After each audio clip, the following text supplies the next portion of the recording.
you have a party, what are your priorities? Welcome back to Radical and Relevant, where each day together with lots of people around the country and around the world, we reflect on the gospel. Today's reading, Jesus is talking about inviting people to a banquet, inviting people to a party. Reading comes from the Gospel of Luke, chapter 14, verses 12 through 14. And Jesus said to a man who had invited him, "When you give a dinner or a banquet, do not invite your friends or your brothers or your kinsmen or your rich neighbors, lest they also invite you in return, and you be repaid.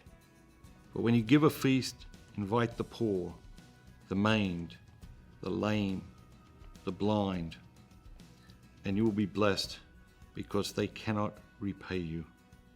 You will be repaid at the resurrection of the just." So what jumps out at you today? For me, there's a few things. We come together each day and we reflect on the gospel, and from the beginning, we called this series Radical and Relevant, because I wanted to demonstrate that the gospel is radical. It does continuously seek to turn our lives upside down in a really good way. Turn our lives right side up is actually what it turns out to be. And also to demonstrate that 2,000 years later, the Gospels, the life and teachings of Jesus, are as relevant today as ever before, because they deal with the fundamentals of the human condition.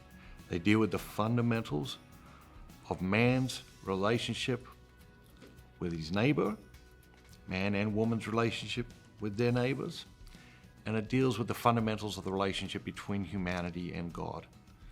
Today's reading, if you take it in a fundamentalist sense, is very, very, very radical.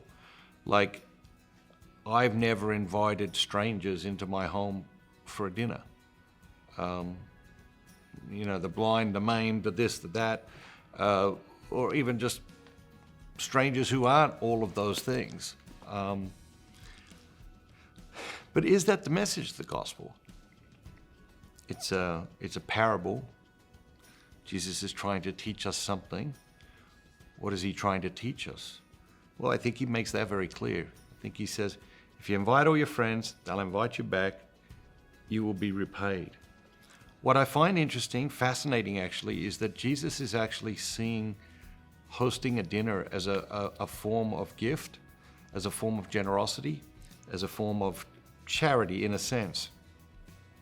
So he said, don't invite all your friends, because then they'll invite you to their party, and then you'll be repaid. And of course, that's what happens, right? You invite someone to a party, and then they invite you to their party. And then, you invite someone to a wedding, and then they invite you to a wedding. And then, you're holding a party, and you think, oh, I don't have enough room for all these people, but, oh, that person invited me to this, so I sort of feel obligated to invite them back to that.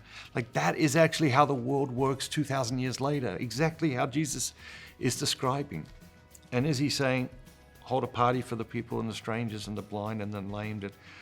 No, I don't think he's a fundamentalist. I think he's saying, do charity in a way that can't be repaid to you. Be charitable and generous to people who don't have anything to give you in return, who can't help you grow your business, who can't, help you get this or do that or whatever the other thing is. But to do that, and to do it quietly, anonymously, so that your riches, your treasure, and your heart remains with him in heaven. Have a great day, and be bold, and be Catholic.